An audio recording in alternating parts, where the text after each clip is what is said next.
Hello friends and my lovely students. हमने the power of agriculture sciences का एक agriculture का बुक बनाया है। उस बुक के अंदर सब्जेक्ट वाइज सारे सब्जेक्ट के जो लास्ट ईयर में जो क्वेश्चन पूछे गए हैं उन सबको हमने एक साथ दिया गया है। उसी के लिए हमने एक सीरीज चलाया है। उसी पे यूट्यूब पे भी हमने वीडियो बनाए हैं। जैसे एग्रोनॉमी सब्जेक्ट का हम यूट्यूब पे सारे वीडियो आपको एक सीरीज में प्रोवाइड करवाएंगे, वैसे ही अदर जितने भी एग्रीकल्चर के सब्जेक्ट जो इस बुक में दिए गए हैं उन सब का एक पर्टिकुलर वीडियो सीरीज हम आपको प्रोवाइड करवाएंगे। उसी सीरीज में हम एग्रीकल्चर इंजीनियरिंग का पार्ट फर्स्ट कल कर चुके हैं। आज एग्रीकल्चर इंजीनियरिंग का पार्ट 2 जो है वो हम करने जा रहे हैं। तो पार्ट 2 के अंदर हमारे पास पहला क्वेश्चन है 40 नंबर का, wind erosion more in the cohesive soil.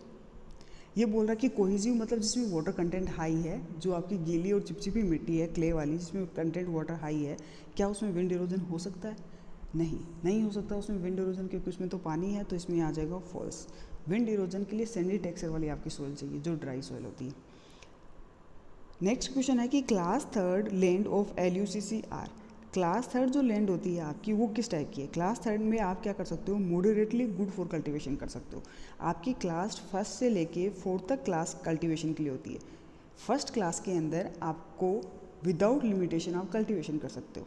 Class second में सम लिमिटेशंस के साथ में आप कल्टीवेशन कर सकते हो। क्लास थर्ड में और ज़्यादा लिमिटेशन क्या आपके पास होंगी, उसके लिए आपको मॉडरेटली मैनेजमेंट करना पड़ेगा। और क्लास फोर्थ में और ज़्यादा लिमिटेशन हो जाएंगी, वाटर, विंड इरोजन, आपका स्लोप वगैरह सब आएगा, वो सब और ज़्यादा मेजर मैनेजमेंट के साथ में आप कल्टीवेशन कर सकते हो। बट फिफ्थ क्लास से लेकर के 8th क्लास तक जो क्लास होंगी आपकी, वो आपकी ग्रेजिंग पर्पज़ के लिए, फॉरेस्ट के लिए, वाइल्ड लाइफ के लिए, इनके लिए सूटेबल होती हैं। नेक्स्ट क्वेश्चन है कि soil detachment by the rain drop is independent of. इसमें आंसर आ जाएगा आपका soil colour. Small gullies can be removed by. आपकी जो स्मॉल गली है उनको किससे रिमूव कर सकते हैं हम? आप प्लोविंग कर सकते हैं, स्मूथनिंग ऑपरेशन कर सकते हैं, स्टेबलाइजिंग वेजिटेशन कर सकते हैं, इन सब से आप उसको रिमूव कर सकते हैं। बट अगर आपकी गली मीडियम हुई तो हम उसको कैसे कंट्रोल करेंगे? मीडियम गली के लिए आप या तो टेरेसिंग कीजिए, जब मोर देन 7% स्लोप होगा तो आपको टेरेसिंग करनी पड़ेगी, प्लोविंग करनी होगी। Shelter belt are less effective than the windbreak. इन्होंने बोला कि शेल्टर बेल्ट और विंड ब्रेक की बात कर रहा है कि शेल्टर बेल्ट जो है वो आपका लेस इफेक्टिव है देन द विंड ब्रेक। ये बात ट्रू है या फॉल्स है? तो ये बात फॉल्स है। नेक्स्ट जो हमारा क्वेश्चन है वो है yellow colour indicate land capability class. Yellow colour कौन सी कैपेबिलिटी क्लास का होता है? तो ये आपका जो येलो कलर है वो आपकी क्लास सेकेंड का होता है। The sequence of water erosion is. Water erosion की सीक्वेंस पूछी है आपसे, तो सबसे पहले स्प्लैश होगा, देन सीड, फिर रिल, देन गली। स्प्लैश में क्या होता है, जो फर्स्ट टाइम जो आपकी रेन ड्रॉप होगी उससे जो सैंड के आपके पार्टिकल हैं वो ऐसे जंप करेंगे, जंप करके आसपास गिर जाएंगे, दैट द स्प्लैश। फिर सीड इरोजन में एक लेयर की लेयर मिट्टी की रिमूव होती है और ये अनसीन आपका, मतलब आप आंखों से इस इरोजन को नहीं देख पाओगे। इसे मोस्ट ऑफ द आपकी जो प्रोडक्टिव सोइल है वो ख़त्म हो जाती है।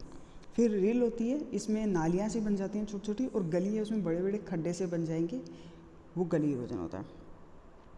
The main causes of seat erosion is.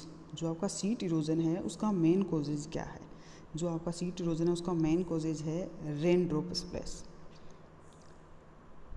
Seat erosion मैंने आपको बताया कि लेयर में मिट्टी जा रही है, तो आप यहाँ रेन ड्रॉप स्प्लैश कैसे कर सकते हैं? ऑफ कोर्स सबसे पहले रेन ड्रॉप आएंगी, स्प्लैश करेंगी तो आपके ऊपर की जो लेयर है उसको तोड़ेगी, फिर धीरे धीरे इस स्पेस से जंपिंग करके वो एज ए लेयर की फॉर्म में आगे की आगे मूव करता जाएगा।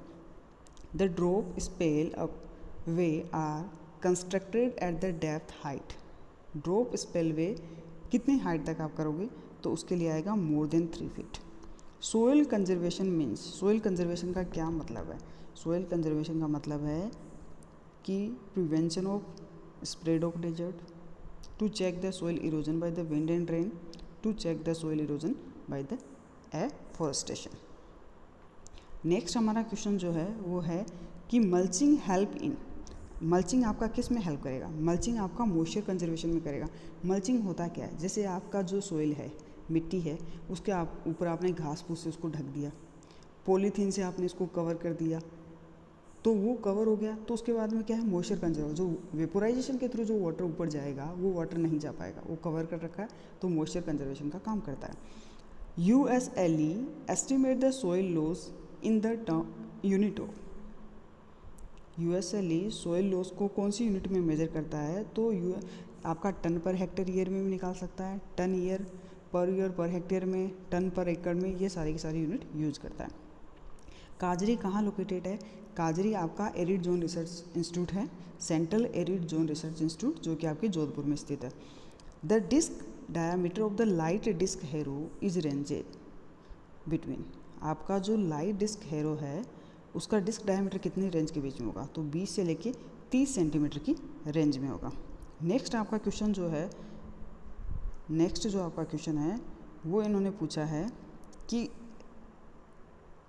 Ganges is important component of, Ganges जो है वो किसका इम्पोर्टेंट कंपोनेंट है, तो आपका जो गेंज होता है वो डिस्क जो हेरो है उस डिस्क हेरो का ही मोर इम्पोर्टेंट कंपोनेंट है। उसके बाद में नेक्स्ट क्वेश्चन है आपका सब सोइल प्लो, जो आपका सब सोइल प्लाउ है break the soil layer up to, ये सब सोइल लेयर वाला कहाँ तक आपको ब्रेक कर देगा, वो ब्रेक करेगा 45 से लेके 75 centimetre. Name of the secondary tillage, secondary tillage का नाम पूछा है cultivar, Aamby plough, sizzle plough, सब सोइल प्लाउ। मीन्स जो आपकी सोइल को ओपन करते हैं, सोइल को जो ओपन करेंगे वो सब प्राइमरी के अंदर आते हैं, प्राइमरी टिलेज में आते हैं, और जो आपकी सोइल को कवर कर देती हैं, करने वाले जितने भी टिलेज ऑपरेशन होंगे वो आपके सारे के सारे सेकेंडरी टिलेज में आते हैं। The component of MB plough का कंपोनेंट कौन सा इनमें से, frog. Tilt angle of standard disc plough range between 15 to 250। Top portion of the turn furrow slice is called, तो टॉप पोर्शन इसका क्या कहलाएगा, आपका इसमें आंसर क्या कौन सा आएगा,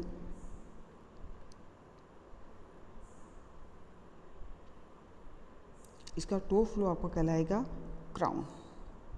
top portion of the turn flow slice is called the crown, उसको हम क्या बोलेंगे, क्राउन बोलते हैं।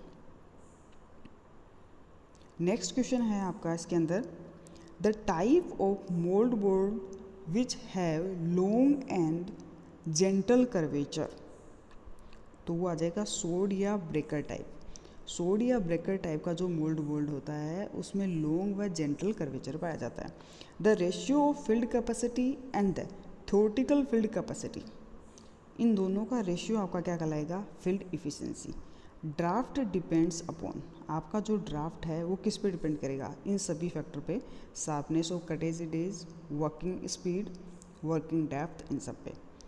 Next question the actual area covered by the implement based on its total time consumed and its width is known as effective field capacity. In tandem disc harrow, number of gauge, tandem disc harrow में कितने number of Ganges लगे रहते हैं, तो इसमें answer आ जाएगा 4। आपकी टेंडम डिस्क हैरो में नंबर ऑफ गेंज आपके 4 होते हैं। फिर उसके बाद में नेक्स्ट जो क्वेश्चन है वो है blade lines used for operating rotavator in the trashy soils and the weed infested field. जो वीड इन्फेस्टेड फील्ड्स है उसमें ब्लेड लाइन यूज़ करते हैं। कौन से टाइप की ब्लेड लाइन यूज़ करेंगे, एल शेप्ड की। शो इज़ द, जो आपका शू होता है वो शू जो होता है प्लाउ कंपोनेंट में, प्लाउ का एक कंपोनेंट है, तो शू क्या काम करेगा, इंडिजिनियस प्लाउ में पाया जाता है। N auxiliary wheel maintain uniform depth of the plough is gauge wheel.